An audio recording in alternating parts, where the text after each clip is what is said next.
This is a short lecture on the language of muscles. You should watch this one before you watch the lecture on deep and superficial muscles of the back. So watch language of muscles first. If you get to deep and superficial muscles first, it's okay. This will just make more sense now. So we're going to see how muscles are named. And a lot of times muscles can be named for their attachment points or locations. So muscles are named for different things, and trying to remember them all might help you to think about how they are named. So if I have an example like a muscle named sternocleidomastoid, it means it attaches to the sternum, the clavicle, and the mastoid process. So the name tells you what it goes to. Extensor indicis is actually a two-function name. It tells you the function is extension, but the location is the index finger. Biceps brachii, two heads in the arm, the brachium.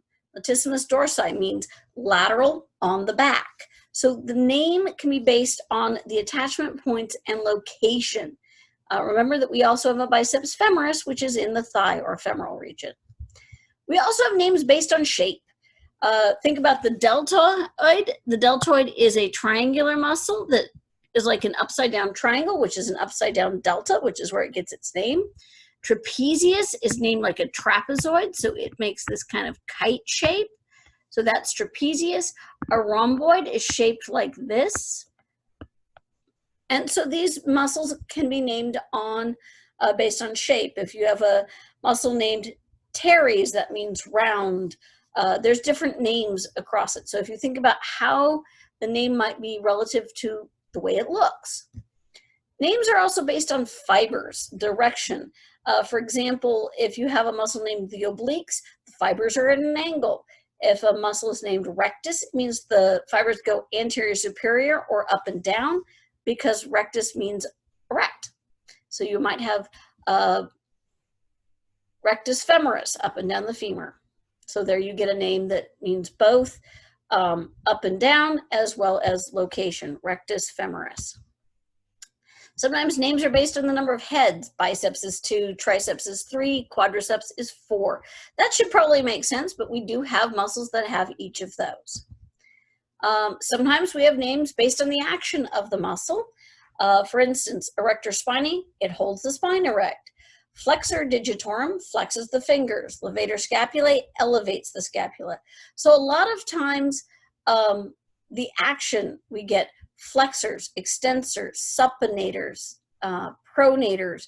All of these muscles will tell you the name of, the name will include the action, so you can think about it that way. And size. We get groups of muscles, maximus, medius, minimus. Gluteal muscles are famous for this. Gluteus maximus, which everyone's heard of, but how many of you have heard of gluteus medius or gluteus minimus? We get muscles named brevis longus magnus or brevis longus tertius. Tertius isn't one that's written down here, it just means the third one. So you have the short one, brevis, which is from the same root word as abbreviate. Longus, that's kind of obvious. And so that can be worked. Also medialis, intermedius, lateralis. Where is it? Is it lateral? Is it in the middle? Is it on the, is it, where does it exist in the, you know, between things? So this sort of thing can help you with the naming. And then there's some important definitions that we have to think about with muscle. The origin. We always have to think about the origin, which is the starting point of a muscle. It's on the less movable bone. Origins are always medial or proximal to the insertion. The insertion is the end point of the muscle. It is the more movable bone. We generally pull insertions towards the origin. Insertions are lateral or distal to the origin. Action is what the muscle does. It's kind of self-explanatory. We have to think about, what does a muscle do? Remember that muscles always pull, they never push. And usually they will pull the insertion towards the origin, although we do have some exceptions where we are going to reverse that and pull the origin towards the insertion, which we can reverse it. And innervation is, what is the name of the nerve? Sometimes that will be general. We'll just say dorsal versus ventral rami nerves.